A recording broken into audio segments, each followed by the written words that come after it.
Later, thanks for being here at J-Tech. This video is going to be over the small welding machine.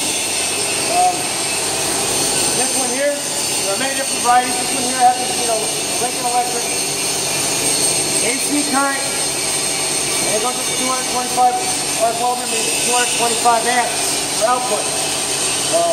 They come in different varieties. Some come in DC, some come in AC, some come both. There's also some that you can change the polarity of the wires. This one here is thick. If I remember right, you can find these. It's something similar to this at your local big box store if you want to pick one of these up. For a fairly decent price, put it in your garage or your shop. It's always a good thing to have around. Alright, so this one here is the AC 225. So again, it's a different type of amperage that you're going to be using for output.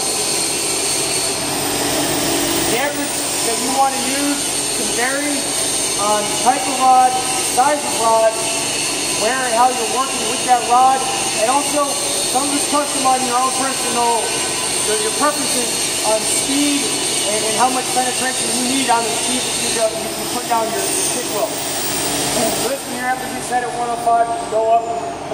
The majority of the sticks that you're going to use, of the 3/32, 1/8 and 5/30 seconds, usually probably going to be between the 190 to 120, maybe even up to 135.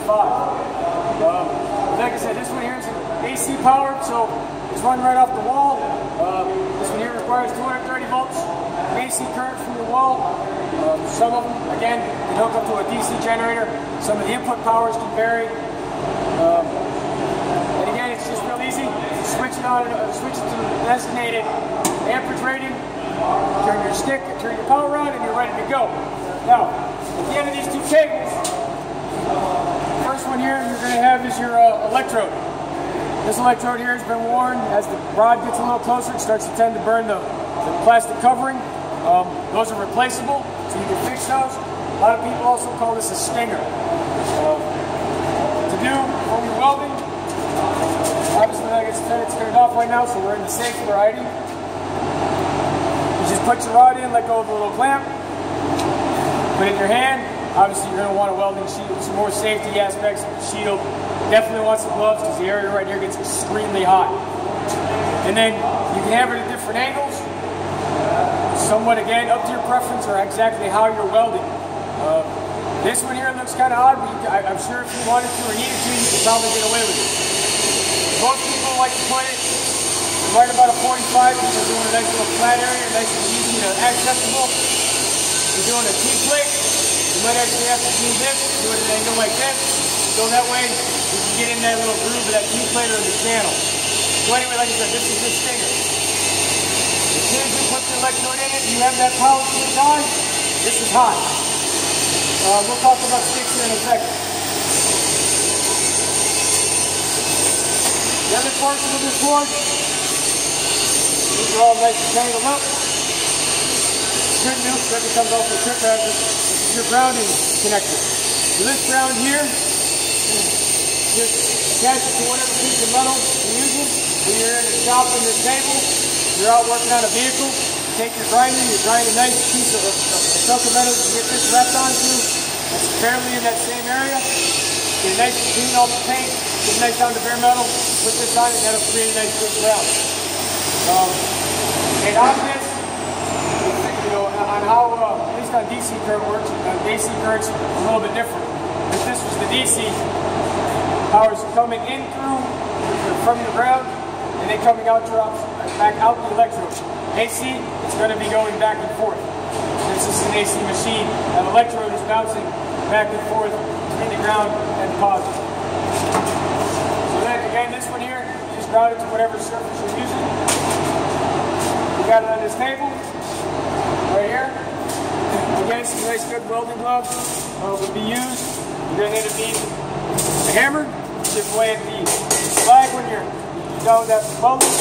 You're going to need a lot of wire brushes. You'll go through these quickly. And that's help get rid of all that slag. The slag is all that excess material coating on the welding rod that gets everything. Now, we're going to kind of go over some of these different welding rods.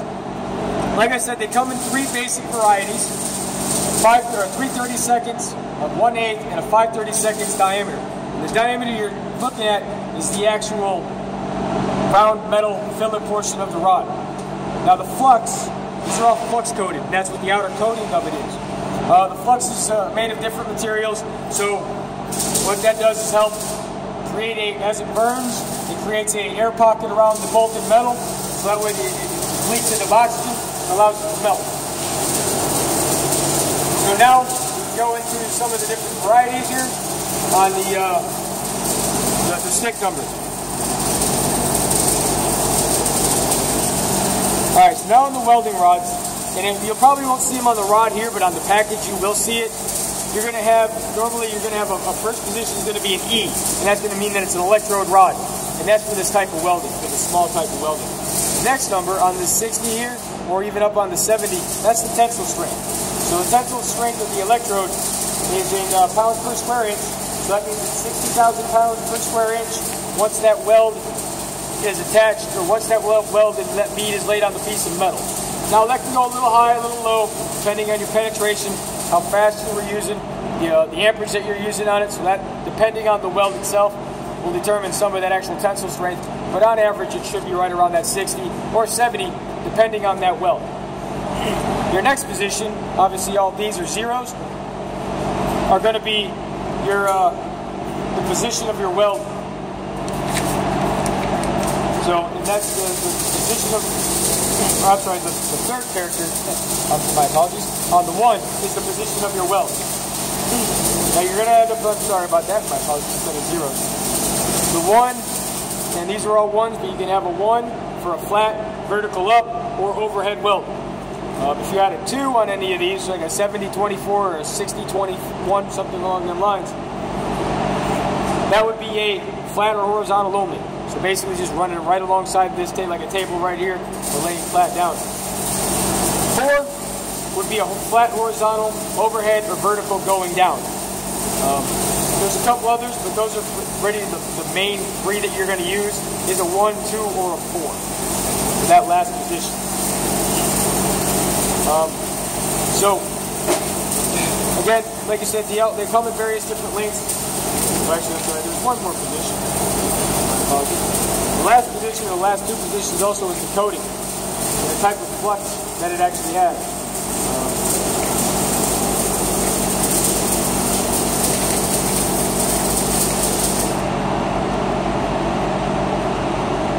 So, like the 1 right there, that's a cellulose potassium, and then it can take various different types of amps or amp ratings, AC or DC on either one of those varieties.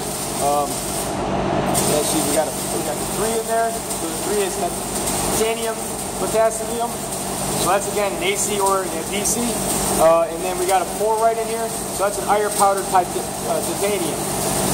So again, that's the AC or DC. So some of that also right there will depend on, or allow you, or ensure you using the right machine and the right rod for the right machine. So hopefully that kind of gave you a little bit of a basic on how a machine works and a little bit of a setup of how the welding rods and the different rods you can use. I'm sure there's plenty of other things you can find on the internet. That's a little breakdown of it. So if you have any more comments or questions on that, please leave a note at the bottom. We'll try and get back to you. Thank you.